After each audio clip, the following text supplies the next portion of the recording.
Hello, everybody. My name is Quinn Bradley. I'm the founder of Friends of Quinn, and my guest today is Sean Douglas, Chief. You can go ahead and introduce yourself, I guess. Yeah, my name's Sean Douglas. I'm Chief Dyslexic at the Codpast. All right. And how did you get involved with interviewing people with dyslexia? Yeah, well, I mean, what happened was I'd kind of gone through my school career and gone through university, actually, and I was never diagnosed with dyslexia. I always knew I was dyslexic, but no one had ever picked it up. But whenever I heard people speaking about dyslexia, I thought, that sounds like me. You know, that really sounds like what I've got. So I went through university and I kind of knew that I was, but in the UK, once you leave education, you have to pay something like £400 to get tested. And I thought, well, why pay £400 to know something that I already know? So I went through school and I found myself, you know, a few years later in a place where I didn't have a job and I'd been kicked out of a job because I was told that I was slow, and because I was coming in really early to do work and things, they just said, yeah, we don't want you here. And so I started going to a dyslexia group in London, and about 80 people there, you know, all talking about their stories. And there were these amazing stories, people that were actors, people that were businessmen. And I just thought, you know, these stories are amazing. If I'd heard these stories when I was younger, it probably would have made a difference in my life. And I just thought, well, how can I get these stories out to people? And that was when I decided to start the Codpast, which is my dyslexia podcast. Did you ever go to special schools in growing up? So yeah, I didn't. I went to a mainstream school. Initially, when I was younger, maybe about 10 or 11, there was some intervention within the school. They put us into this thing called Fuzzbuzz. But at that time, it was kind of something that, you know, if you went to Fuzzbuzz, you were seen as the stupid kid.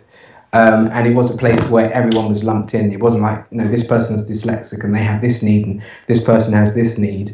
It was all, these are just kids that are either disruptive or can't read or have a learning difficulty, which we're just going to take them out of mainstream classes and put them all together, which was really bad because I was quite interested in things like science and mechanics and things. I really liked that kind of thing. So I used to read non-fiction books, but the school was, you know, forced me to read fiction books, which I had no interest in. So actually putting me into that class stopped me from reading.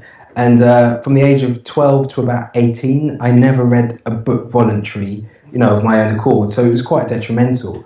But, you know, I just went through to mainstream schools. But actually, we're doing some work with a specialist dyslexia school in London called the Moat School at the moment. And it's just really interesting. I wish there was something like that when I was younger, because the understanding that the teachers have and the understanding that the whole school has. And, you know, we interviewed a woman called Jane Elson, who was actually recommended to us by the school, and she's an author, and they asked her to come and teach at the school. And initially she didn't realise it was a dyslexia school, so she just said, no, I don't like schools. And they said, well, it's a dyslexia school. And she said, oh, okay, maybe. And she said, as soon as she walked in, she just felt there was something different. It looked different, it smelt different, you know, there was just an aura about this place. And I guess that's what special schools gives to dyslexics. It's just a place where they can feel safe. And, you know, when you're in another school, you've always got the fear of putting your hand up or reading out loud and people thinking you're stupid or not understanding. And being in a place where everyone's in places is quite nice. How involved were your parents with raising you, and just helping discover who you were and helping you with your dyslexia? Yeah, so I think that the main thing that my mum did was she made sure I was always busy and I was always doing things. And I think one of the things that lots of dyslexics say is, even though you may struggle at school, if you find something that you're good at that gives you confidence, it kind of lessens the impact of dyslexia.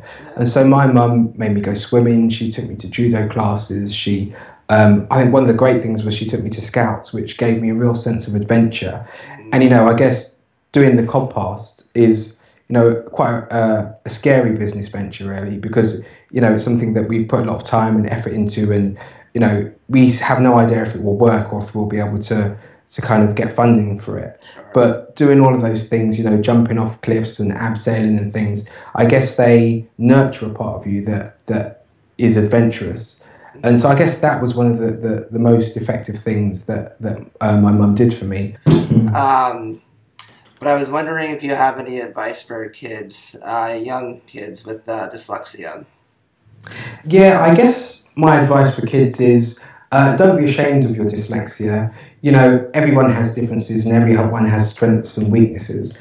And, you know, having dyslexia at school can be really difficult. I think it's probably the hardest time because it is a time where, you know, teachers don't have a lot of time to nurture people and to explore the different ways and the way people like to learn. So it can be difficult. But I think if you know you've got dyslexia, try and work out the way that you learn and be quite vocal about it. You know, if you've got teachers that are teaching you in a certain way, maybe say, well, this is the way that I need to do things. Or, you know, go into your class and speak to your teacher beforehand and say, well, this is the issue I have and this really helps me, so can I do this? You know, when I go to meetings, I always take a dictaphone with me and I just say to people, is it okay if I record this? Because I know that if I write down notes, I'll look at my piece of paper at the end and I'll be like, what did I write?